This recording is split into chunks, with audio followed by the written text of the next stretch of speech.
பார்வதி, என்னடி இது?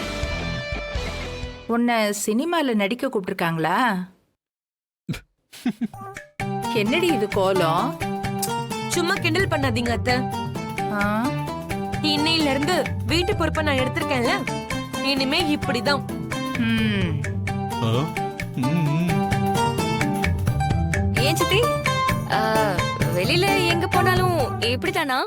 ஆமா, அடுத்தவங்க ஏதாவது சொல்லதான் செய்வாங்க. அதுக்காக நான் என்ன மாத்திக்கணுமா என்ன? ஆ, ஆ, ஆ. இன்றே டவுன்லோட் செய்து உங்கள் ஃபேவரட் ஷோக்களை என்ஜாய் பண்ணுங்க.